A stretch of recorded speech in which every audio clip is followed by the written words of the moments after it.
중학교 때 성적은 내신이 거의 전부입니다. 중학교 성적을 보면 교과 성적에다가 출결 상황 그리고 봉사활동 같은 약간의 비교과가 곁들여지는 정도죠. 그런데 고등학교 올라가게 되면 성적의 종류가 굉장히 많아집니다. 그리고 그것을 평가하는 기준도 여러 가지가 되죠. 그래서 이번 동영상의 주제는 고등학교 때 평가하는 성적입니다.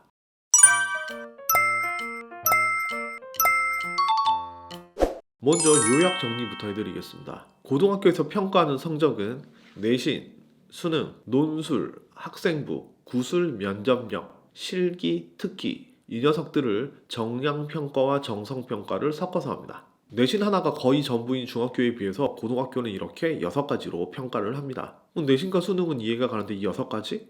이 6개 유형의 성적에 대해서 간단히 설명해 드리겠습니다. 자, 첫 번째, 내신입니다. 내신은 흔히 9등급제로 표현이 되는 거죠. 성적 100분율에 따라서 1등급부터 9등급까지 이렇게 나뉘게 되죠. 그리고 몇몇 과목에 대해서는 A, B, C 등급제를 병행하고 있습니다. 자, 내신 성적은 당연히 학생부 교과 전형에 직결됩니다. 그래서 내신 성적이 좋으면 아주 유리한 위치를 차지할 수 있죠. 또한 내신 성적은 학생부 종합 전형에서 지원 라인을 결정하는 데 참고가 됩니다. 학생부 종합 전형에서 내신 성적은 결정적이지는 않지만 중요한 요소는 되죠. 그리고 2024학년부터 비교과 반영이 제한됨에 따라서 내신의 중요성은 점점점 커지고 있습니다. 하지만 정시나 논술처럼 내신이 힘을 쏘지 못하는 전형도 당연히 존재합니다. 그리고 내신은 학교별로 편차가 좀 크죠. 즉, 이 학교 1등급과 저 학교 1등급은 가치가 다릅니다. 특목 자사고의 3등급과 우리가 흔히 얘기하는 꼴통학교의 3등급은 가치가 완전히 달라지게 됩니다. 그렇기 때문에 좋은 대학에서는 학생들의 내신을 믿지 않습니다. 수능 최저나 면접 같은 걸 만들어서 이걸 검증하려고 노력합니다. 그리고 당연히 모든 과목을 잘하는 게 좋습니다. 하지만 그게 힘들다면 주요 교과는 반드시 잡아놔야 되겠죠. 인문 같은 경우에는 국영수 사회가 되고 자연계열 같은 경우에는 국영수 과학 정도. 성적 두 번째, 수능입니다. 내신 못해도 수능 잘하면 서울대도 가고 의대도 가고 다 갑니다. 수능은 첫 번째 수시에도 큰 영향을 미치죠. 수능 최저가 걸린 경우에는 합격 불합격에 중요한 역할을 담당하죠. 아무리 내신이 좋아도 논술을 잘 써도 면접을 잘해도 수능 최저를 맞추지 못하면 떨어집니다. 그리고 지금까지는 교과에서만 수능 최저가 많이 붙었었는데 2024학년부터는 학종에서도 수능 최저가 붙는 그런 학교가 많이 늘었습니다. 그리고 정시는 수능이 절대적인 영향력을 갖습니다. 정시에서는 내신, 비교과, 학생부 쫑알쫑알 이런 것들 있죠. 그런 것들이 힘을 못 쓰는 경우가 대부분입니다. 그래서 내신이 뜻대로 나오지 않는 학생들은 1학년 때부터 난 정시파야 라고 내신 포기하고 수능을 파기도 하죠. 많은 부모님들이 내신과 수능과의 관계에 대해서 궁금해 하십니다. 어느 정도 상관관계는 있지만 아주 밀접한 관계가 있는 건 아니다. 이렇게 좀 말씀드리고 싶어요. 내신은 1등급 초반이지만 수능 최저를 충족하지 못해가지고 떨어지는 학생들이 있으니까. 하지만 의, 치, 한, 수, 약을 생각하는 학생은 수능하고 내신 둘 중에 하나만 봐서는 안 돼요. 둘 다 잘해야 됩니다. 그래서 어렵습니다. 세 번째, 논술입니다. 이것도 대학교 입시에서는 중요한 성적입니다. 내신을 극복하고 논술을 써서 좋은 대학을 간 케이스들이 많이 있으니까요. 하지만 수시에서 논술 전형의 비율이 점점점 줄어들고 있으니까 이 부분은 앞으로는 조금 떨어지지 않을까 이런 생각이 듭니다. 보통 이제 아주 공부 잘하는 동네들 있죠. 교육특구라고 부르는 대치동, 목동 이런 부분에 이런 학원들이 되게 많습니다. 네 번째, 학생부입니다. 학생부에 적힌 모든 글자와 숫자가 다 성적입니다. 학생부 종합전형에서는 이게 굉장히 중요합니다.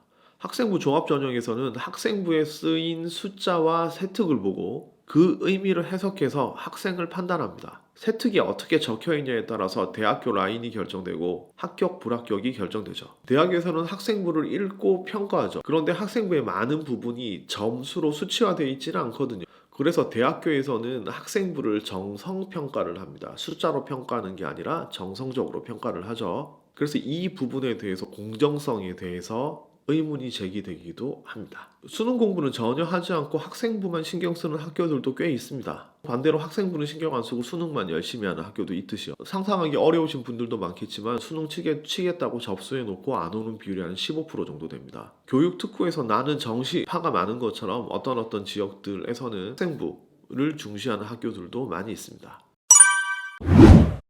자, 다음 다섯 번째, 구술 면접력입니다. 이것도 아주 중요한 성적이죠. 힘들게 내신도 챙기고 학생부도 챙겼지만 면접을 못 봐서 고배를 마시는 학생들도 꽤 있습니다. 면접에 합격, 불합격이 갈리는 경우는 생각보다 많이 있어요. 구술 면접력은 그런데 단기간에 끌어올릴 수 있는 내용은 아닙니다. 모르는 사람 앞에서 뭐라고도 얘기를 좀 해야 되니까 조금 뻔뻔해야 되죠. 이 뻔뻔함은 평소에 학교에서 발표도 많이 하고 토론도 해야 길러지는 부분입니다. 자, 여섯 번째 성적은 실기와 특기입니다. 이것은 미술, 음악, 연기, 무용, 외국어, 소프트웨어, 체육, 문예 뭐 이런 것 같은 어떤 일부 학생이 갖는 성적입니다. 요즘은 일반고도 모모 중점학교라고 해서 이쪽 성적을 키워주는 학교들이 꽤 있습니다. 전에는 실기 특기자 전형이 꽤 있었는데요. 이런저런 이유로 점점 줄어들어서 진짜 특기자만 뽑는 추세입니다. 그리고 상위권 대학에서는 미술과 체육 분야의 경우 실기보다 학업 역량이 더 중요한 지 오래됐습니다. 예를 들어 홍대 미대 같은 경우에는 실기를 없앤 지 꽤 됐죠. 서울대 체육과 같은 경우도 수능 점수 거의 올 1등급을 받아야 들어갈 수 있습니다. 실기 비중은 한 20% 정도로 좀 낮아졌습니다. 고등학교 성적을 6개 분야로 나누어서 이제 설명을 드렸습니다. 이렇게 설명드린 이유는 이렇습니다. 첫 번째, 내신만이 성적의 전부가 아니다. 내신 잘 안 나왔다고 실망하지 마라. 두 번째, 한 사람이 6개를 모두 갖추는 건 매우 어렵다. 또 그럴 필요도 없다. 그렇기 때문에 자기가 잘하는 두세 가지 정도의 성적, 그걸 챙기면 된다라는 말씀이죠. 세 번째, 6개 중에서 자기에게 가장 유리한 걸 찾아서 준비하자. 네 번째, 고등학교 선택을 할 때도, 이건 중학생들에게 드리는 말씀입니다. 고등학교 선택을 할 때도 저 6개 중에서 무엇을 추구할 것인가를 결정하고 자기한테 맞는 고등학교를 선택할 수 있다는 거죠. 다섯 번째, 고등학교에 진학한다는 건 아마추어가 프로의 세계에 뛰어드는 거랑 똑같아요. 자기의 강점을 살려서 대입에 성공적으로 준비하자 이겁니다.